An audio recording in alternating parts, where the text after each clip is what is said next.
All right, welcome to The Explainer. So, when it comes to a Texas real estate deal, you might think that main contract is the whole shebang, but really, that's just the beginning. Today, we're going to decode all that other crucial paperwork, the stuff that really customizes your deal, uncovers those hidden risks, and most importantly, gives you an escape plan if you need one. So let's just jump right in with a question. When you're buying or selling a house in Texas, do you think that main sales contract is everything, the only thing that really truly matters? Well, the answer might surprise you. It's a hard no, not even close. You see, the real power, the ability to really shape and protect your deal, it's not in the main contract itself. It's in something called an addendum. An addendum is basically an extra document that you tack on to modify, clarify, or add new terms. It's like the Swiss Army knife for your real estate deal. It's got all the specific little tools you need to handle your unique situation. All right, so here's what we're going to cover. First, how these forms make complex deals actually work. Then, we'll get into how they uncover a property's deepest secrets. After that, we'll talk about your exit strategy, super important. And finally, we'll tie it all together and see why this stuff matters so much. Okay, first up, making complex deals work. We're going to look at the forms that help navigate some of the most common, but also kind of tricky hurdles you might run into. So, to make this real, let's talk about Corinna. This is a classic scenario. She's found the perfect new home, but there's a huge catch. She has to sell her current house first to be able to afford it. I'm sure a lot of you can relate to that bind, right? So, what does her agent do? They use a special form, an addendum, that makes her offer contingent on the sale of her other property. But that brings up a really scary question, doesn't it? What happens if her house just sits on the market and doesn't sell by the deadline? And here's the answer, and it is a perfect example of why these forms are so powerful.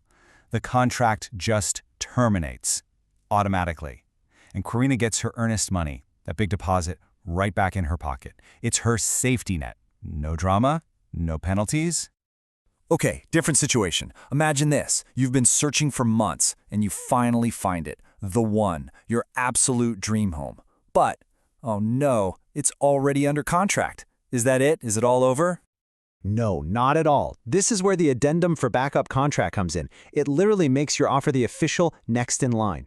If that first deal falls through for any reason, bam, you're in. Your contract becomes the primary one. But here's the really important part, that last point on the screen. An amendment to the first contract, like if they just change the closing date, that does not put you in the driver's seat. The first deal has to completely terminate, fall apart for you to get your shot. All right, let's get into a more complicated financial situation. What happens if the seller is underwater on their mortgage? You know, they owe the bank more money on the house than what you're actually offering to pay for it. How does that even work? Well, it's called a short sale. And the key thing to know is that it can only happen if the seller's bank gives the green light. The short sale addendum spells this whole process out. The entire contract is basically on hold, waiting for the lender to agree to accept less than what they're owed.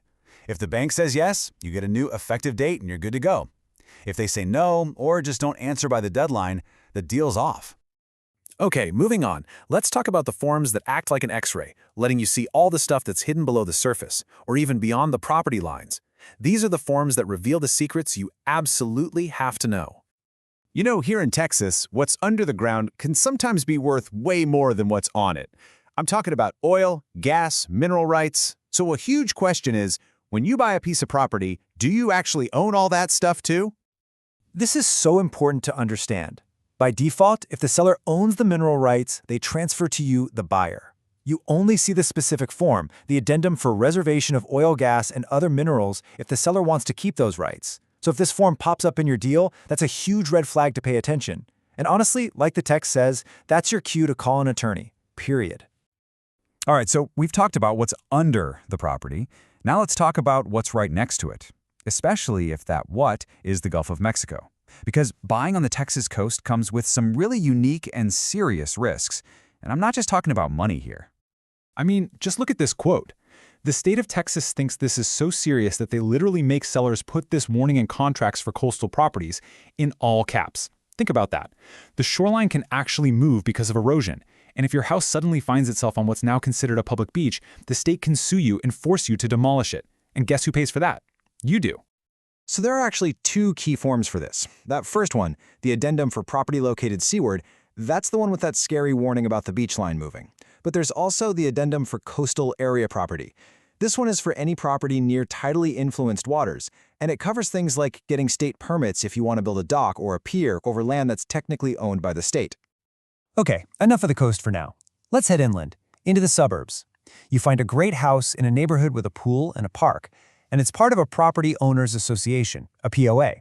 So how do you figure out what the rules are, what the fees are, and maybe most importantly, is this POA financially stable, or is it a mess? Well, there's a form for that, too.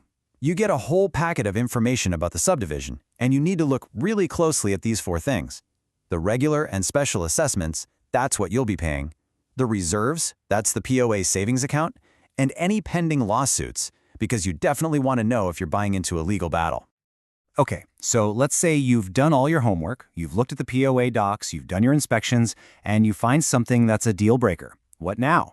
Well, this is where your exit strategy comes in. Every good deal needs a way out, so let's see how you can legally back out of the contract. And you know, the difference between the buyer's rights and the seller's rights here is just night and day. It's really stark. As a buyer, you get this multi-purpose termination form with a whole checklist of reasons you can back out. Your financing fell through, the appraisal was bad, or during your option period, you can back out for literally any reason at all. Now, look at the seller's side. They really only have one major reason to terminate. The buyer didn't get their earnest money in on time. That's about it. It's a huge intentional imbalance designed to protect the buyer. All right, let's wrap this all up. We've talked about a lot of different forms and situations, so what's the big picture here? Why does all this paperwork, all this fine print matter so much? Here's the bottom line. These aren't just boring forms. They are your tools. They're what give you power in the deal. The addenda? They let you customize a generic contract for your life. The disclosures?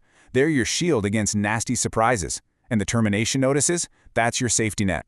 It's all about turning that confusing fine print into real power and protection for you. So I'll leave you with this question to think about. After hearing about all this stuff, from mineral rights and shifting coastlines to surprise HOA fees, which one of these forms would you now consider absolutely non-negotiable? Which one would you never, ever skip to protect your own peace of mind?